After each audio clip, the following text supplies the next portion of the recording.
Hello guys, welcome back to my channel Trisha family blog. তো আজকে তোমাদেরকে দেখাবো আমাদের ঠাকুর ঘরের ডেকোরেশন অ্যান্ড অর্গানাইজেশন, সাথে কিছু টিপস থাকছে। অবশ্যই ভিডিওটা পুরোটা দেখো। সবার প্রথমে আমি সিংহাসনগুলো সরিয়ে ভালো করে ঘরটা ঝাড় দিয়ে নিচ্ছিলাম। আমি প্রত্যেক দিনই কিন্তু ঝাড় দিয়ে ঠাকুরঘর মুছে দিই, আর মাসে একবার করে কিন্তু ডিপ ক্লিন করার অবশ্যই চেষ্টা করি। যদি রোজ রোজ ক্লিন করা হয় না ঠাকুরঘর, তাহলে কিন্তু ডিপ ক্লিনের সময় কিন্তু প্রচুর ধুলো কিন্তু পড়ে না, তাই জন্য আমি রোজ রোজ চেষ্টা করি পরিষ্কার করে দেওয়ার। তো ভালো করে ঘরটা ঝাড় দিয়ে মুছে ফেললাম, আর সিংহাসনগুলোকে আমরা অন্য জায়গায় সরিয়ে পুরো ঘরটাকে কিন্তু মুছে ক্লিন করে নিয়েছি। এরপর ভাবছিলাম যে এই জায়গাটায় কি রাখা যায়, কারণ এখানে ঠাকুরের জিনিসপত্র রাখার জন্য অনেকগুলো টুল ফুলগুলো ছিল, কিন্তু আমি ওগুলো এখন আর রাখতে চাইছি না। এই র্যাকটার মধ্যে আমি কিন্তু সমস্ত কিছু আজকে অর্গানাইজ করব।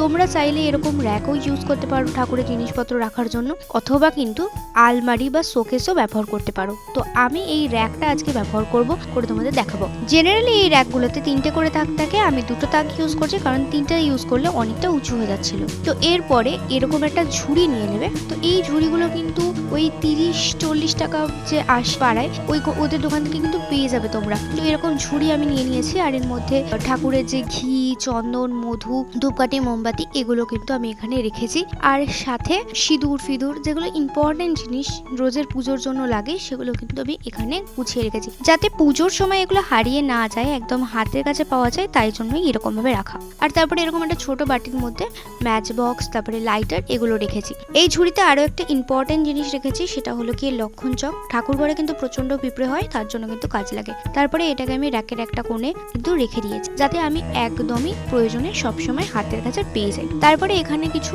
ইষ্টবৃত্তির পয়সার কৌটো রেখেছি, এখানে ধুনোর বাক্সটাও আমি কিন্তু রেখে দিয়েছি। জিনিসগুলো এমন ভাবে সাজাবে যাতে হাতের কাছে সবসময় সবকিছু পেয়ে যাও। উপরের তাকটায় আমি কিন্তু এই নকুল দানাটাও রেখে দিয়েছি, যেটা ডেলি ইউজে। এর সাথে আমি একটা ঘন্টা রেখেছি। ঘন্টা কিন্তু কিছু একটা ওপর রাখতে হয়, খালি রাখতে নেই, তাই জন্য আমি একটা প্লেটের ওপর রেখেছি।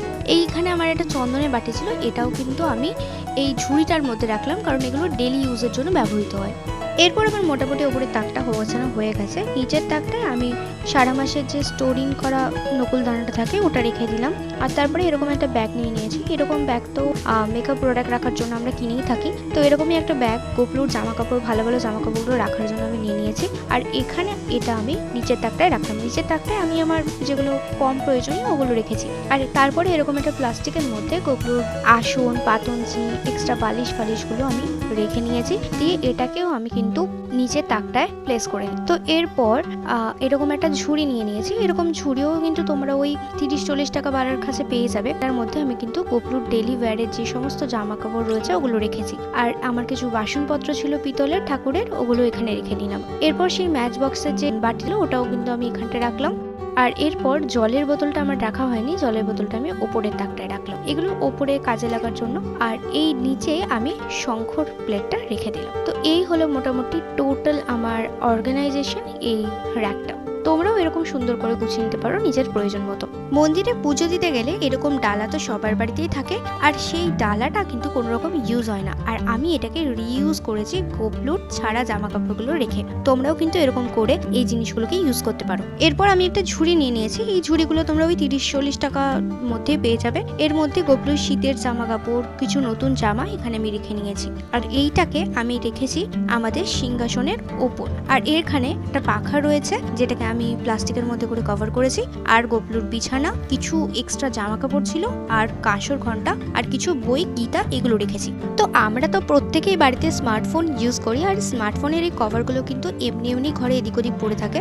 এটাকে আমি রিইউজ করেছি, তোমরাও চাইলে এরকম করতে পারো। সিম্পলি একটা খবরের কাগজ র্যাপ করে দিয়েছি, আর তার মধ্যে একটা দুটো পার্টিশন করে দিয়েছি পিচবোর্ডের সাহায্যে। আর এখানে গোপলুর মুকুট, হার এগুলোকে আমি রেখেছি। আর এই বক্সটাকে আমি নিচের তাকে রেখে দিচ্ছি। আর এরপরে তোমরা ঠাকুর ঘরে কিন্তু এরকম একটা রুমাল অবশ্যই রাখবে মোছামুছি করার জন্য, ঠাকুরের এই জায়গাগুলো মোছার জন্য কাজে লাগে। এরপর আরও একটা জিনিস যেটা অবশ্যই ঠাকুর ঘরে রাখবে, সেটা হলো ডাস্টবিন। টুকটাক জিনিসপত্র ফেলার জন্য অবশ্যই কিন্তু এটা খুবই দরকার। এটাকে আমি র্যাকের পাশটায় রেখে দিলাম।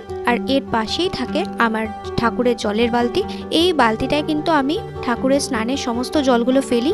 ঠাকুরের জল তো একদমই এদিক ওদিক ফেলতে নেই, তাই জন্য আমি বালতিটার মধ্যে স্টোর করি, আর তারপর সেটা আমি গাছের গোড়ায় দিয়ে দিই।